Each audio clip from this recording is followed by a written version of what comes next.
بسم اللہ الرحمن الرحیم۔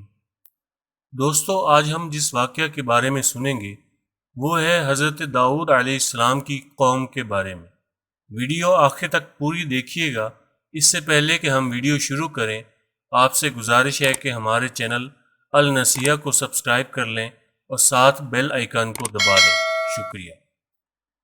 روایت ہے کہ حضرت داؤد علیہ السلام کی قوم کے 70,000 آدمی عقبہ کے پاس سمندر کے کنارے ایلا نامی گاؤں میں رہتے تھے، اور یہ لوگ بڑے فراخی اور خوشحالی کی زندگی بسر کرتے تھے۔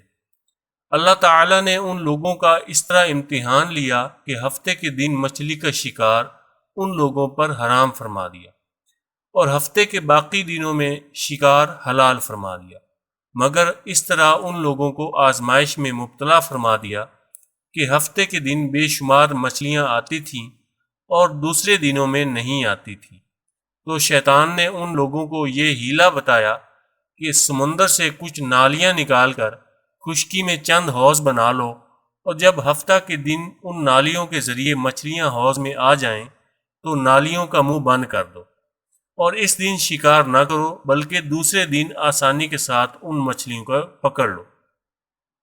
ان لوگوں کو یہ شیطانی ہیلا بازی پسند آئی، اور ان لوگوں نے یہ نہیں سوچا کہ جب مچھلیاں نالیوں اور حوضوں میں قید ہو جائیں تو یہی ان کا شکار ہو گیا۔ تو ہفتے ہی کے دن شکار کرنا پایا گیا جو ان کے لیے حرام تھا۔ اس موقع پر ان یہودیوں کے 3 گروہ ہو گئے۔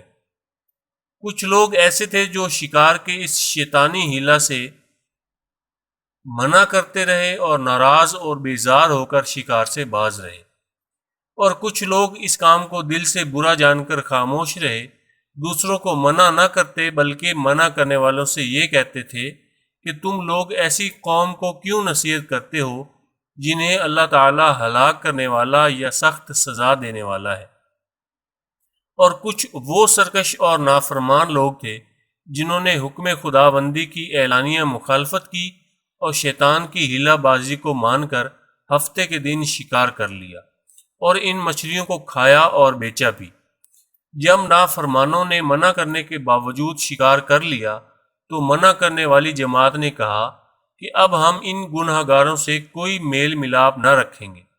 چنانچہ ان لوگوں نے گاؤں کو تقسیم کر کے درمیان میں ایک دیوار بنا لی اور آمد و رفت کا ایک الگ دروازہ بنا لیا۔ حضرت داؤد علیہ السلام نے غضبناک ہو کر شکار کرنے والوں پر لعنت فرما دی۔ اس کا اثر یہ ہوا کہ ایک دن گناہ گاروں میں سے کوئی باہر نہیں نکلا تو انہیں دیکھنے کے لیے کچھ لوگ دیوار پر چڑھ گئے، تو کیا دیکھا کہ وہ سب بندروں کی صورت میں مسخ ہو گئے ہیں۔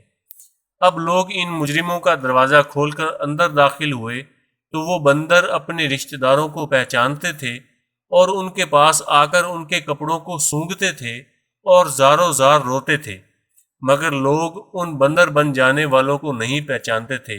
ان بندر بن جانے والوں کی تعداد 12,000 تھی۔ یہ سب 3 دن تک زندہ رہے اور اس درمیان میں کچھ بھی کھا پی نہ سکے، بلکہ یوں ہی بھوکے پیاسے سب کے سب ہلاک ہو گئے۔ شکار سے منع کرنے والا گروہ ہلاکت سے سلامت رہا، اور صحیح قول یہ ہے کہ دل سے برا جان کر خاموش رہنے والوں کو بھی اللہ تعالیٰ نے ہلاکت سے بچا لیا۔ اس واقعہ کا اجمالی بیان تو سورہ بقرہ کی اس آیت میں ہے۔ ترجمہ: اور بے شک ضرور تمہیں معلوم ہے تم کہ وہ جنہوں نے ہفتہ میں سرکشی کی تو ہم نے ان سے فرمایا کہ ہو جاؤ بندر دھتکارے ہوئے۔ اور مفصل واقعہ سورہ اعراف میں، جس کا ترجمہ یہ ہے: اور ان سے حال پوچھو اس بستی کا کہ دریا کنارے تھی، جب وہ ہفتے کے بارے میں حد سے بڑھتے، جب ہفتے کے دن ان کی مچھلیاں پانی پر تیرتی ان کے سامنے آتیں، اور جو دن ہفتے کا نہ ہوتا نہ آتیں۔ اس طرح ہم انہیں آزماتے تھے ان کی بے حکمی کے سبب۔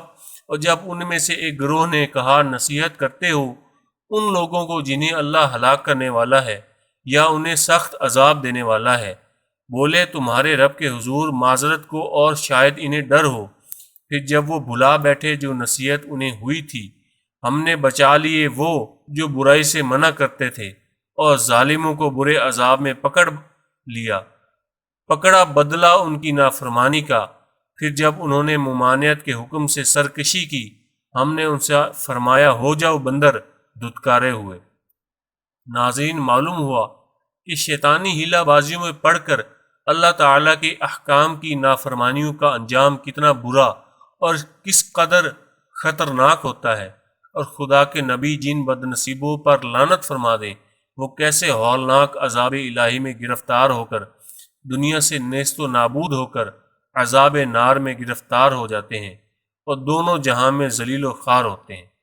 اصحاب الہ کے اس دل دہلا دینے والے واقعے میں ہر مسلمان کے لیے بہت بڑی عبرت اور نصیحت کا سامان ہے۔ کاش اس واقعے سے مسلمانوں کے دلوں میں خوف خدا کی لہر پیدا ہو اور وہ اللہ اور رسول کی نافرمانیوں کی پگڈنڈیوں میں بھٹکنے سے منہ موڑ کر صراط مستقیم کی شاہراہ پر چل پڑیں اور دونوں جہانوں کی سربلندیوں سے سرفراز ہو کر اعزاز و اکرام کی سلطنت کے تاجدار بن جائیں۔ ناظرین، اگر آپ کو ہماری یہ ویڈیو پسند آئی ہے تو اسے لائک کریں، دوستوں کے ساتھ شیئر کریں اور ہمارے چینل النصیحہ کو سبسکرائب کریں۔ جزاک اللہ۔